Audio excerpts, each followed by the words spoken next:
చిన్న వదిన ప్రెగ్నెంట్ అంట కదా? అవునమ్మా, మన ఇంటికి వారసుడు రాబోతున్నాడు. ఈ రోజు దాని రేప్ స్టోరీ, దాని బెడ్ స్టోరీ అన్ని బయట పెట్టేస్తా. నా తమ్ముడు ఏం తెచ్చాడో చూడండి. పుట్టబోయే మనవడికి మంచి పేరు పెట్టాలని పేర్లున్న పుస్తకాలు తెచ్చాడు.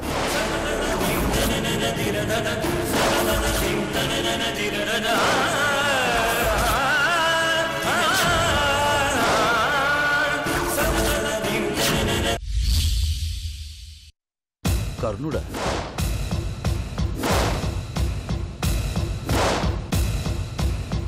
అవునండి, ఆ పేరు ఎవరు ఎట్టుకోలేదు కదండి, కొత్తగా ఉంటదండి.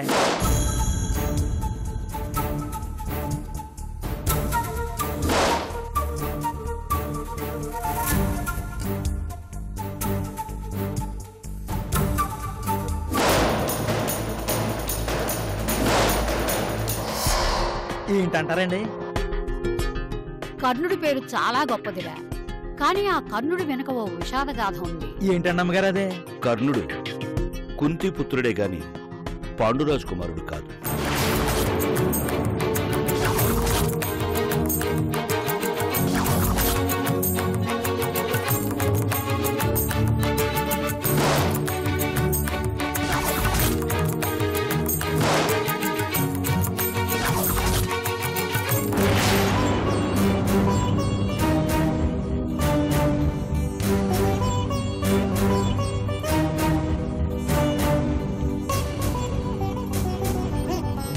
పురాణాలు, వేదాలు, వైవాహిక ధర్మసూత్రాలు, సంప్రదాయాలు చెప్పిన ప్రకారం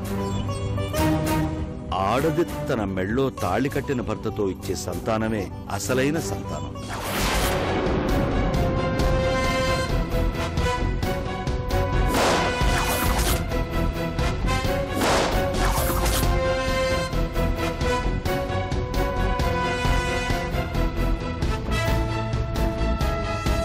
పంచభూతాల సాక్షిగా దేవతలు సప్తఋషుల ఆశీర్వాదాలతో భర్త వెనక 7 అడుగులు నడిచిన భార్య ఇచ్చేదే నిజమైన వారసత్వం.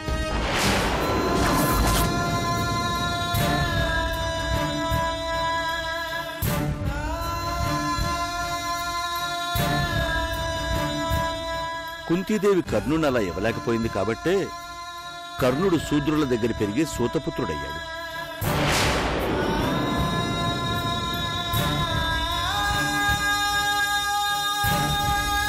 అనాథగానే బతికాడు, అనాథగానే అంగరాజయ్యాడు, అనాథగానే అందరికీ దూరం అయ్యాడు.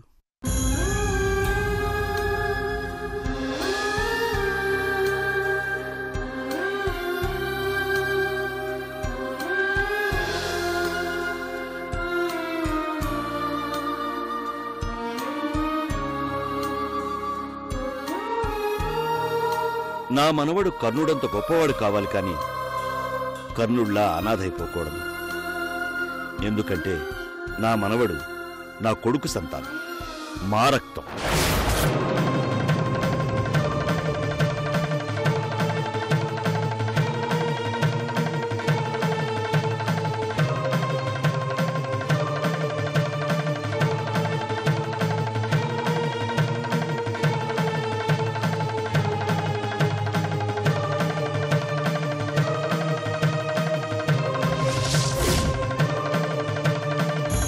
నా కోడలు ఇవ్వబోయే వరం మా వారసత్వం.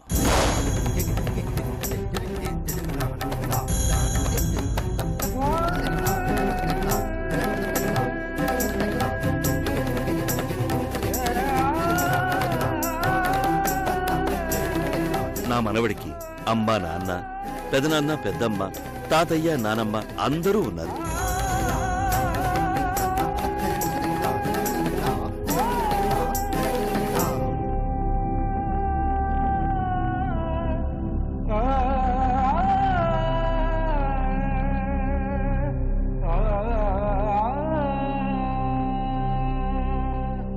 నా మనవడు ఎవ్వరూ లేని అనాథ కాదు.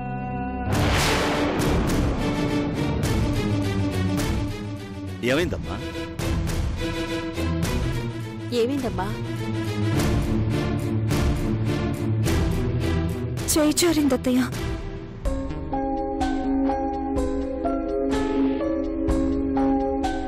పుస్తకం జారిపడితే జారిపడింది కానీ నువ్వు మాత్రం మెట్లెక్కేటప్పుడు దిగేటప్పుడు అటు ఇటు నడిచేటప్పుడు జారిపడకుండా చూసుకో.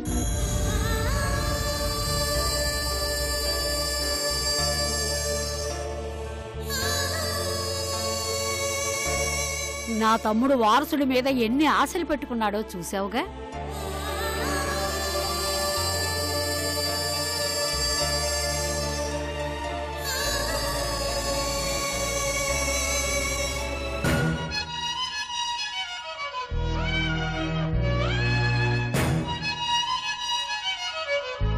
నా తమ్ముడు ఇంట్లో అడుగు పెట్టబోయే వారసుడి మీద పంచప్రాణాలు పెట్టుకున్నాడు.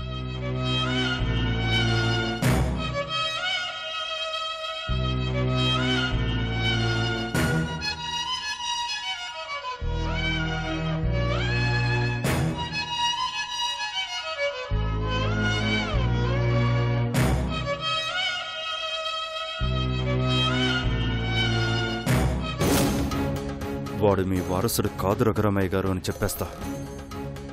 ఫైనల్ పంచ్తో ఈ నంజుండ పేల్చిన బాంబ్ చాలా పెద్ద బ్లాస్ట్ అవుతుంది.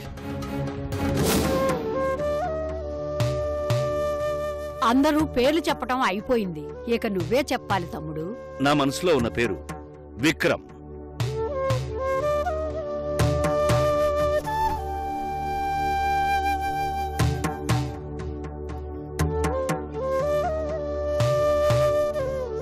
విక్రమ్ అంటే విక్రమార్కుడు, పరక్రమశీలుడు, ఎదురులేని వీరుడు. అందరం ముద్దుగా విక్రమ్ అని పిలుచుకోవచ్చు.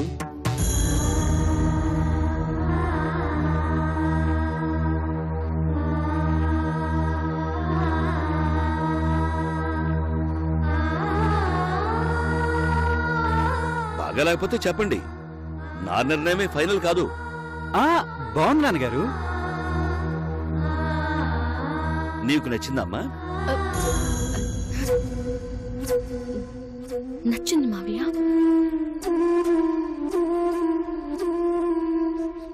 విక్రమ్ బాబు గారు మన ఇంట్లో అడుగెట్టబోతున్నారు అనమాట.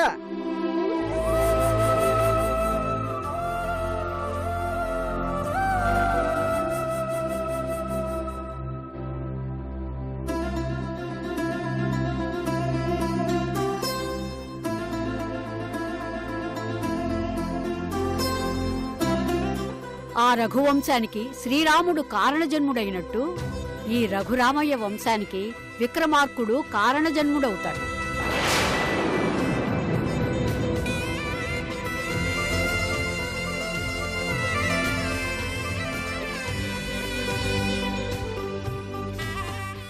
మనవడి పేరైతే ఫైనల్ అయింది, మరి మనవరాలు పుడితే ఏ పేరు పెట్టాలో అది చూడాలి కదా. అది కూడా ఫైనలైజ్ చేసేద్దాం.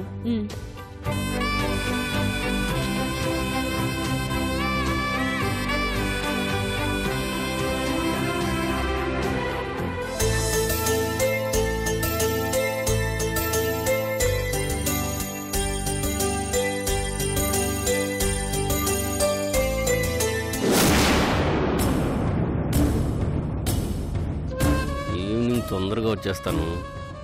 వచ్చేటప్పుడు హల్వా తీసుకొస్తాను. ఏ హల్వా అనుకున్నావు? ఆ హల్వా.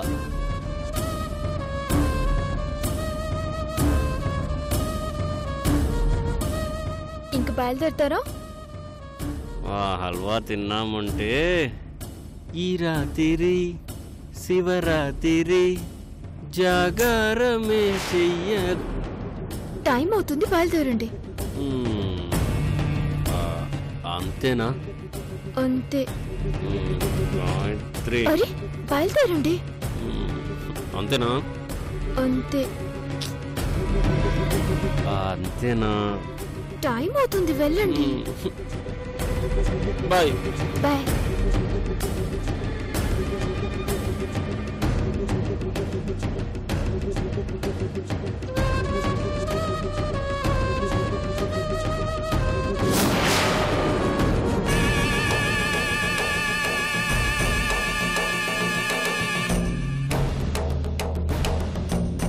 గాయత్రి,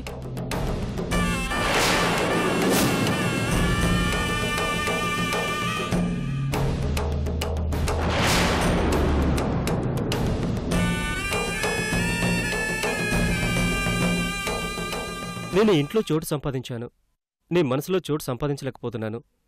ఎప్పుడు సంపాదిస్తాను? తప్పుడు మాటలు మాట్లాడావంటే చెప్పు తీసుకుని కొడతాను. నీ గురించి, నీ మనసులో ఉన్న దరిద్రమైన ఆలోచన గురించి ఆయనతో ఎప్పుడు చెప్పేదాన్రా? ఎందుకు చెప్పట్లేదు తెలుసా? ఫ్రెండ్ నమ్మక ద్రోహి అని, ఫ్రెండ్ నీచమైన వాడని తెలిస్తే ఆయన తట్టుకోలేరు కాబట్టి. గాయత్రి, కిరణ్ దగ్గర ఏదో మ్యాజిక్ ఉంది, దాంతోనే నిన్ను మాయ చేస్తున్నాడు. ఆ మ్యాజిక్ నాకు కూడా తెలుసుంటే బాగుండేది. నేను నా వలలో పడేసుండేవాణ్ణి. నువ్వు తలకిందులుగా తపస్సు చేసినా అది జరగదు. గాయత్రి, నీకు నిజం చెప్తాను విను. నువ్వు నమ్మలేని నిజం. ఒకరోజు కిరణ్ నీతో నిహారిక నా గర్ల్ ఫ్రెండ్ అని చెప్పాడు, గుర్తుందా? అది అబద్ధం. నిహారిక నా గర్ల్ ఫ్రెండ్ కాదు. నువ్వు ఇంతకు ముందు ఊహించినట్టే నిహారిక కిరణ్ గర్ల్ ఫ్రెండ్. పరాయి ఆడదాన్ని పొందడం కోసం ప్రేమించిన అమ్మాయిని మరో మగాడితో సంబంధం ఉందని చెప్తావా? సిగ్గులేదా నీకు? నువ్వు నమ్మవని నాకు తెలుసు. ఎందుకంటే కిరణ్ నీకు వేస్తున్న మంత్రం పవర్ అలాంటిది. నిజం నీ కళ్ళ ముందే ఉంటుంది, కానీ చూసుకోలేవు. మోసం నువ్వు ఎదురుగానే జరుగుతుంటుంది, కానీ నమ్మలేవు. కిరణ్ తప్పు చేసి రావడం, నువ్వు అనుమానించి గొడవ పెట్టుకోవడం, కిరణ్ మళ్ళీ నిన్ను కాకాపట్టడం, ఇదే రొటీన్ గా జరుగుతుంది. కిరణ్ నువ్వు ఎంత అమాయకంగా నమ్ముతున్నావో ఈ రోజు నేను నిరూపిస్తాను. నీతో ఎంతో ప్రేమగా నటించి కిరణ్ ఎక్కడికి వెళ్తున్నాడో చూపిస్తాను. అవసరం లేదు. కిరణ్ ఇప్పుడు వెళ్ళింది నిహారిక కోసం అని చెప్పినా అవసరం లేదా? దానికోసం ఎందుకు వెళ్తారు? ఓకే, ఈరోజు ఒక డెసిషన్కి వద్దాం. కిరణ్ నిహారిక కోసమే వెళ్ళాడని నేను నిరూపించలేకపోతే వెంటనే ఈ ఇంట్లోంచి వెళ్ళిపోతాను. నిన్ను వదిలి వెళ్ళిపోతాను. ఓకే, వస్తాను. నువ్వేదో నా భర్తని రెడ్ హ్యాండెడ్ గా పట్టిస్తావని నమ్మి రావడం లేదు. నిరూపించలేకపోతే ఇల్లు వదిలి వెళ్ళిపోతానన్నావే, ఆ మాట కోసం వస్తాను. నువ్వు వెళ్ళిపోతే నా ఇంటికి పట్టిన దరిద్రం వదిలిపోతుంది. పద వెళ్దాం. పద.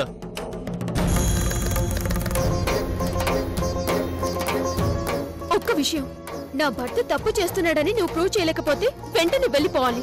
మాట మీద నిలబడాలి. మీ ఇంటి దాకా కూడా రాను, అట్నుంటే వెళ్ళిపోతాను. సరేనా? పద. నా బైక్ పుణ్యం చేసుకునే అదృష్టం కలిగించు గాయత్రి. ఆటో.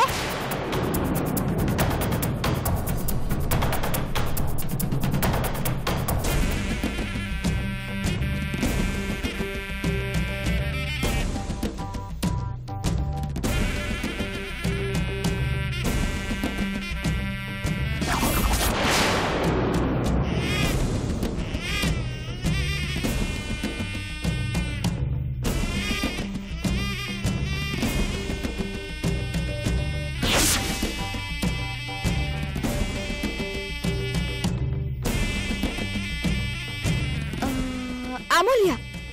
అమూల్య. అమూల్య.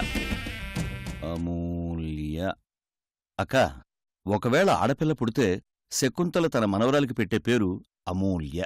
మీకు నచ్చినట్టేనా? నచ్చింది నాన్నగారు. నచ్చింది మావయ్య గారు. సోమరాయ్ గారు. అమూల్య చాలా చక్కనైన పేరు తమ్ముడు. అమూల్య అంటే వెలకట్టలేనిది అని అర్థం.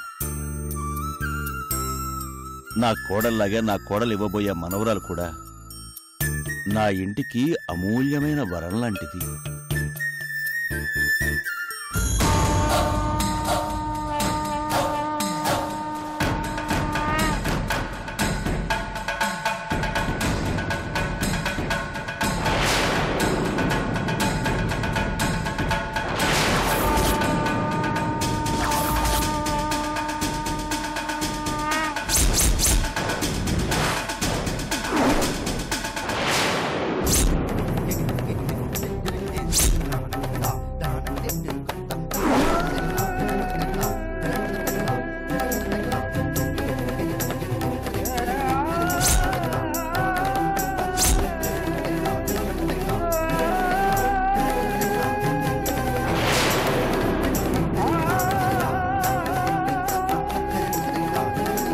మనవరాలి పేరు కూడా ఖరారైంది.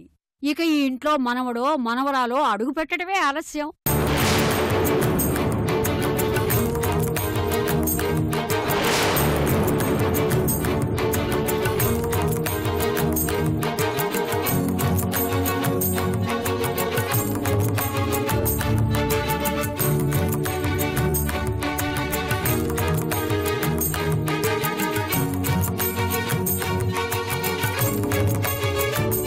ఎక్కడికమ్మా? దాహంగా ఉంది, మంచినీళ్ళు తాగుస్తాను. అలాగే.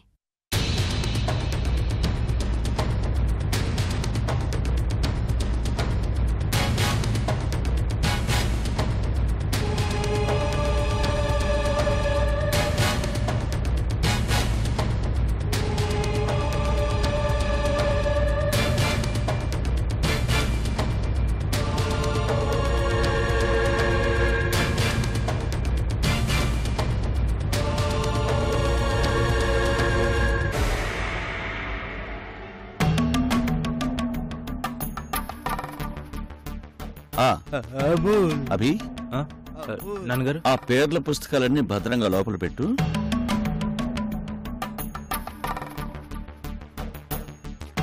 రే అభి, నాన్నగారు అడుగుతుంటే సమాధానం చెప్పవే. చెప్పు. వాడుతుంది నాన్నగారు. బిడ్డ ఆరోగ్యంగా ఉండాలంటే బిడ్డ కంటే ముందు తల్లి ఆరోగ్యంగా ఉండాలి.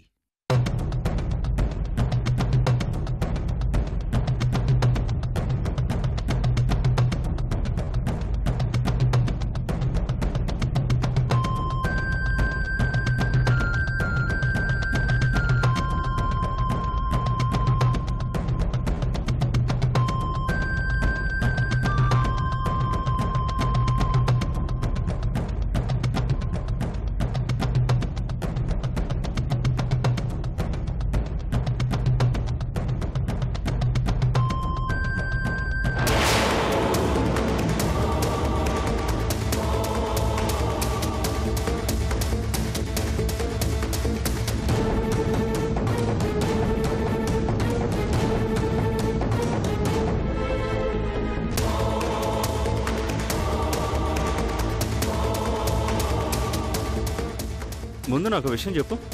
నంజుండ మొహం చూస్తే ధ్యానముద్రలో ఉండే బుద్ధులా కనిపిస్తాడా, లేకపోతే స్వాతిపుచ్చం సినిమాలో కమల్ హాసన్లా అమాయకంగా కనిపిస్తాడా? ముందు మీరు ఇక్కడి నుంచి వెళ్ళిపోండి, తర్వాత మాట్లాడుకుందాం. ఈ రోజు నీ కహానీలు నమ్మి వెళ్ళిపోవడానికి రాలేదు. డబ్బు ఇవ్వకపోతే నిప్పు లాంటి నిజాన్ని అందరి ముందు బ్లాస్ట్ చేయడానికి వచ్చాను. ఇంకో 2 రోజులు ఆగండి, ఎలాగోలా మీ డబ్బు మీకు ఇచ్చేస్తాను. ఇప్పటి వరకు వెయిట్ చేసింది చాలు. నీకోసం 4 రోజుల నుంచి ఆఫీస్కి సెలవు పెట్టి కూర్చున్నాను. ఇంకో 2 రోజులుంటే ఆ ఉద్యోగం పోద్ది. అందుకే ఇమ్మీడియట్ గా మ్యాటర్ సెటిల్ చేసుకుందామని వచ్చాను. అందరూ ఆనందంగా ఉన్నారు, దయచేసి వాళ్ళ ఆనందాన్ని దూరం చేయకండి. అద్దాల మేడ మీద రాయి వేయడం, ఆనందంగా ఉండేవాళ్ళ మీద బురద వేయడం ఈ నంజుండకి మహా సరదా.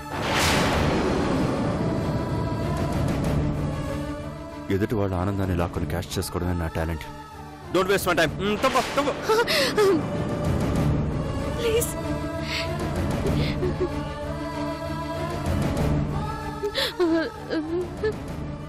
నంజుండకి ఆడవాళ్ళన్నా ఆవుడన్నా ఒక గౌరవం ఉంది. ఆ గౌరవాన్ని నిలబెట్టుకోకపోయినా చేసే పనికి అడ్డొచ్చినా తట్టుకోలేదు. తప్పగా దయచేసి వెళ్ళకండి. నువ్వు కొట్టిన దెబ్బ మామూలుది కదమ్మా, తట్టుకోలేకపోతున్నాను. పెను మీద వేసిన ఆప్లెట్లో మండిపోతుంది నాకెక్కడ. ఈ రోజు ఎలాగైనా నిజం చెప్పాల్సిందే. Please give me the way. వద్దండి, వెళ్ళకండి, మీకు దండ పెడతాను. ఒకసారి డబ్బు తీసానంటావు, ఇంకోసారి ఎక్కడో దాచానంటావు, ఇప్పుడేమో 2 రోజులు వెయిట్ చేయమంటావు. కబడ్డీ ఆడుతున్నావా నాతో? తప్పుగా తప్పుగా. శకుంతల, నేను అభి పంతులు గారి దగ్గరికి వెళ్ళొస్తాం. దేనికి తమ్ముడు? మనం నిర్ణయించిన పేర్ల బలం ఎలా ఉందో తెలుసుకుందామని. ఇప్పుడు అంత తొందర ఏముంది? ముందుగా తెలుసుకుంటే ఏదైనా సమస్య ఉంటే తెలుస్తుంది కదా. నిర్ణయించిన 2 పేర్లు చాలా దివ్యంగా ఉన్నాయి, వాటితో సమస్య ఏముంది? ఆరోగ్య సమస్య వైద్యుడికి తెలుస్తుంది, పేర్ల సమస్య పురోహితుడికి తెలుస్తుంది. అభి, పద వెళ్దాం.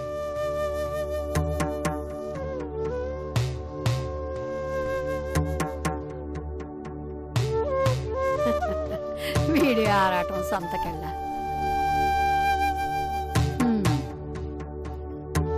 ప్లీజ్ అండి, ఒక్క 2 డేస్ ప్లీజ్.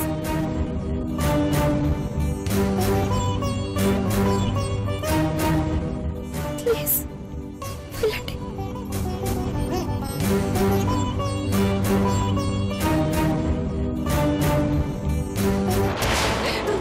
ప్లీజ్ దయచేసి చెప్పకండి. చిన్న పిల్లలు చేతులు ముట్టుకుని అడుక్కుంటే ఎంత ఇరిటేటింగ్ గా ఉంటుందో, పెద్దవాళ్ళు కాళ్ళు పట్టుకుని అడుక్కుంటే కూడా అంతే ఇరిటేటింగ్ గా ఉంటుంది. ప్లీజ్.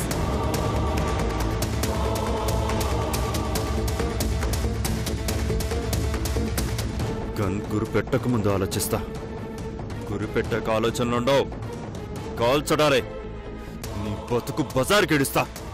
రఘురామ్ గారు, రఘురామ్ గారు, అయ్యో వెళ్ళకండి. రఘురామ్ గారు.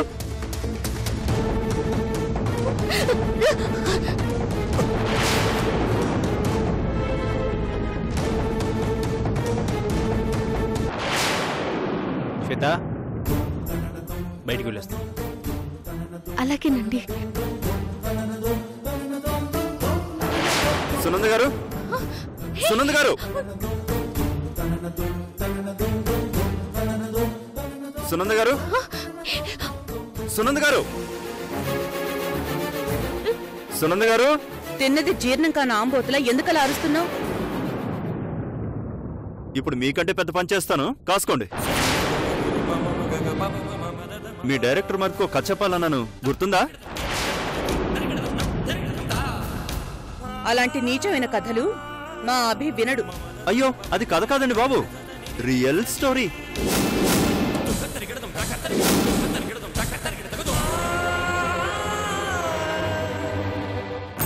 వీడు వీడు మన శ్వేత గురించి ఏం బాగుతున్నాడో తెలుసా అత్తయ్య? శ్వేత పెళ్లికి ముందు బెంగళూరు వెళ్ళినప్పుడు అక్కడ ఒక చిన్న పిల్లని కాపాడబోయి